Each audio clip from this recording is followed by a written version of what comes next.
ఇది చిట్ట చివరికి ఏమవుతుంది? తత్వమసి.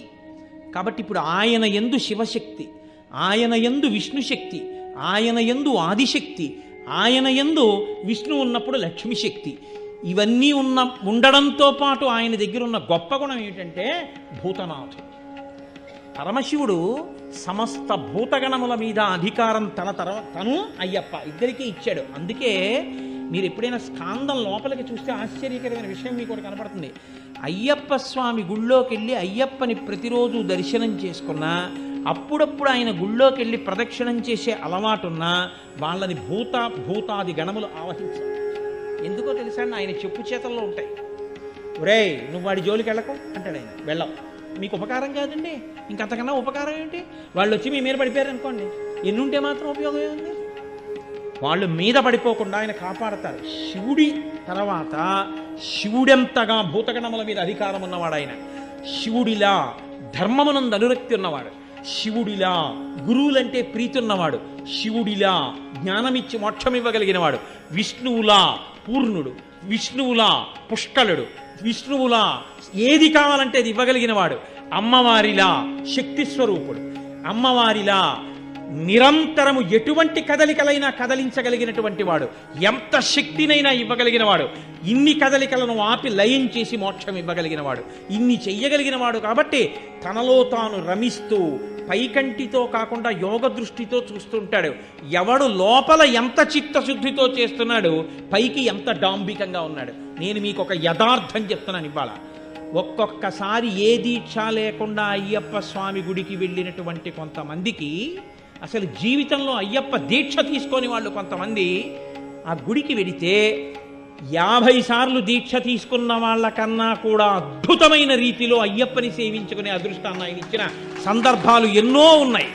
దేనివల్ల ఇస్తాడో తెలుసా అండి? వీడి నా దీక్ష పట్టాడని ఇవ్వడం కాదు, వీడికి ధర్మమునందు అనురక్తుంది, వీడికి వేదమునందు అనురక్తుంది, వీడికి నా రూపమునందు అనురక్తుంది, ఈశ్వరుడి యందు అనురక్తుంది. అది ఆయనకి చాలు. నీవు విష్ణు భక్తుడవైనా అయ్యప్ప భక్తుడవే, శివభక్తుడవైనా అయ్యప్ప భక్తుడవే, శాక్తేయుడవైనా అయ్యప్ప భక్తుడవే. నువ్వు ఏ రూపాన్ని భక్తితో కొలిచి వేదాన్ని నమ్మి జీవించినా నువ్వు అయ్యప్పని చేరుకోగలవు. అది ఆయన గొప్పతనం. శివకేశవుల యొక్క అభేదమైనటువంటి రూపం, అంతటి గొప్ప స్వరూపం, సమస్త దేవతా సమాహారము. అటువంటి మహాపురుషుణ్ణి సేవించడానికి జీవితంలో గురువుగారితో అనుబంధం ఏర్పడి ఆయన మెడలో మాల వేసి శ్రీరామరక్ష కట్టి చిట్ట చివర మళ్ళీ ఇరుముడి కట్టే పర్యంతం 41 రోజులు నువ్వు నాతో కలిసి ఉండవచ్చు. గురువుగారిచ్చిన మహదవకాశం. దీన్ని వాడుకుని గురువుగారితో కలిసి ఉండి జీవితాన్ని అభ్యున్నతి పదంలో నడిపించుకున్నవాడెవరో వాడు ధన్యుడు, వాడు దీక్షితుడు, వాడు సమస్తమును పొందినవాడు. అది ఒక్కసారికే లభించవచ్చు. ఇప్పుడు ఈ పూర్ణం జీవ బ్రహ్మైక్య సిద్ధితో కూడినటువంటి ఈ తత్వమసి మహావాక్యం చిన్ముద్ర అయితే, దీన్ని చిన్ముద్ర అంటారు. ముద్రలు పట్టించి వరిస్తారు. అసలు ముద్ర పట్టించి ఇవ్వాలి, ఒక్కొక్క ముద్రకి వ్యాఖ్యానం చెప్పి ఇస్తారు మా దీక్ష. అప్పుడు సప్తరజస్తమో గుణములకు సాక్షి ఆయన, అలాగే భూత భవిష్యత్ వర్తమాన కాలములకు సాక్షి, అలాగే ఆయన జాగ్రత్త స్వప్న సుషుప్తులకు సాక్షి. ఇలా ఈ మూడిటికి సాక్షిగా ఉండి పూర్ణమై తుది మొదలు లేని ఆత్మగా మిగిలిపోగలిగినటువంటి శక్తి మీ అంత మీకొచ్చేది కాదు, మిమ్మల్ని అనుగ్రహించి ఆయన ఇచ్చి మిమ్మల్ని ఆయనగా మార్చి ఆయనలో కలుపుకునేటటువంటి స్థితి. ఇక్కడ నుంచి అక్కడ వరకు ఇవ్వగలిగిన వాడు ఆర్యన్ కాకపోతే ఎవరార్యన్?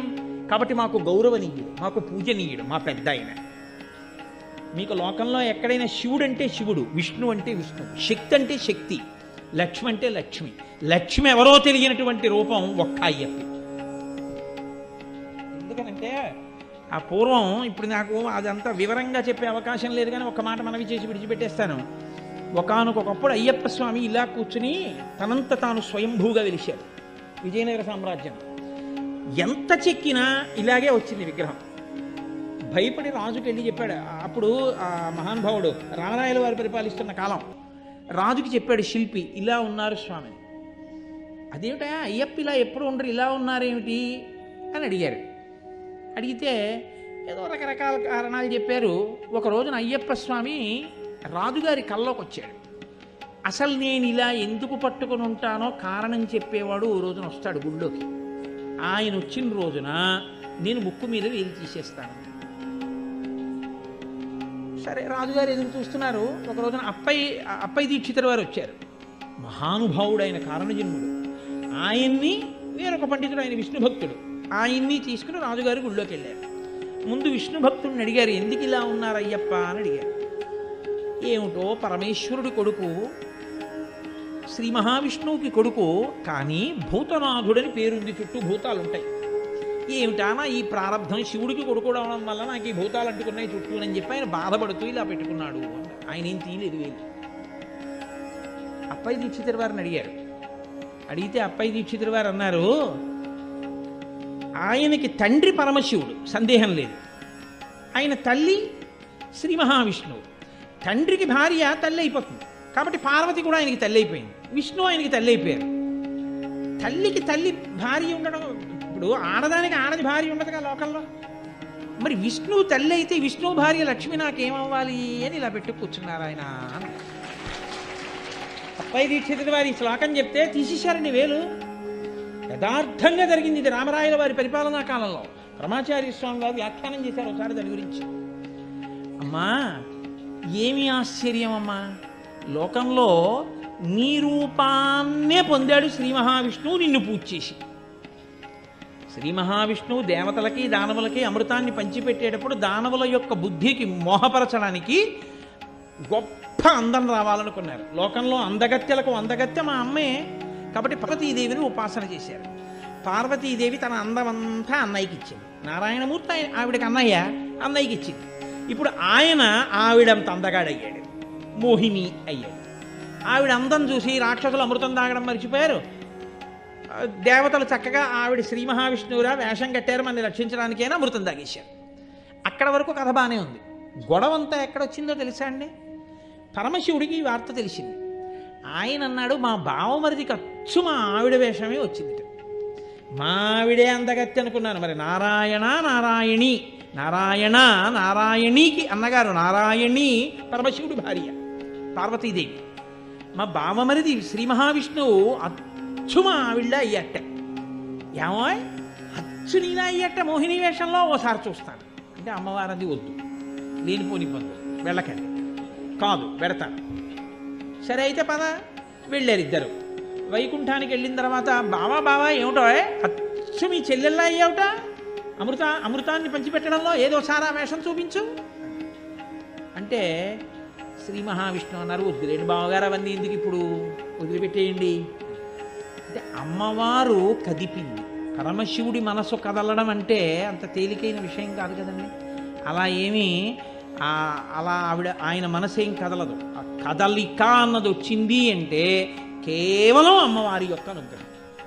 ఆవిడ కదిపింది మనసు. కదిపితే పరమశివుడు ఏం చేశాడు? శ్రీ మోహినిని చూడాలి అని తాపత్రయపడ్డాడు. శ్రీ మహావిష్ణువు మోహిని రూపంలో కనపడ్డాడు. కనపడగానే అచ్చు ఆవిళ్ళ ఉంది అని కనపడితే వెనక పరిగెత్తేంత వెర్రాడండి పరమశివుడు. కానీ ఆయనకి అంత తమకము కలిగి విష్ణువు వెంట పరిగెత్తారు. అంత తమకము కలగకపోతే వీర్యము స్ఖలనము కాదు.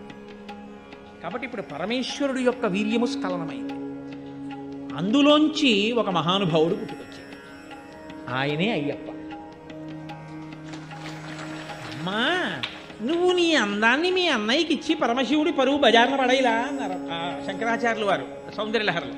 పురాణారీ భూత్వా పురరపిమపి క్షోభమనయత్. నువ్వు పురరిపుని యొక్క మనస్సుని క్షోభ పెట్టేశావు కదమ్మా, పరమశివుడి యొక్క మనస్సుని అమ్మవారు అలా చేస్తుందండి. ఎందుకు అలా చేసిందో తెలుసా? మహిషి అంటేనే దాని బుద్ధి అటువంటిది. దానికి ఆ దివ్యమైన బుద్ధి ఉన్నది కాదు. దానికి ఎంతవరకు తెలుసు అంటే ఈశ్వరుడు కూడా స్త్రీయో పురుషుడో నపుంసకలింగమో అయి ఉంటాడు అనుకుంది. అనుకుని శివుడు పురుషుడు, విష్ణువు పురుషుడు, కాబట్టి వాళ్ళిద్దరికీ పిల్లలు పుట్టరు.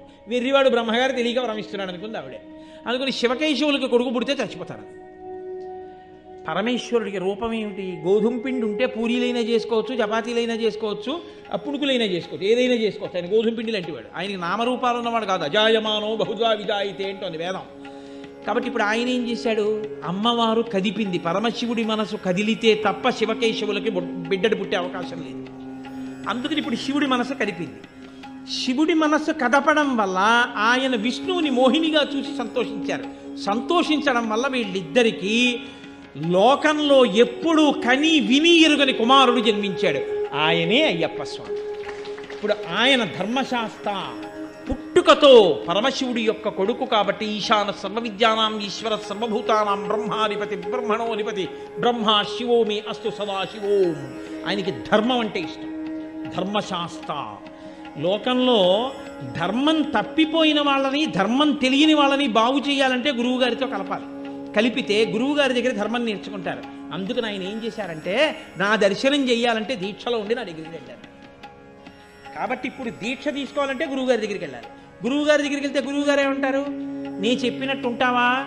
చొక్కా వేసుకోవడం మానేస్తావా? ఎడంభుజం మీద ఉత్తరీయం వేసుకుంటావా? పంచ గోచి పోసి వెనక నుంచి కట్టుకుంటావా? చెప్పు దీక్షిస్తాను. ఇప్పుడు ఏం చేస్తాడు? ఎందుకు గురువుగారు అలా కట్టుకోవడం? ఆయన ధర్మం అంతా చెప్తారు. ఇది 40 రోజులుగా బతికున్నంతకాలమా? బతికున్నంతకాలం. ఒక్కసారి వెళ్ళొచ్చినా ఆయన అనుగ్రహం పడితే ఏమైంది? ఓ మెట్టు ఎక్కేసావు జీవితంలో.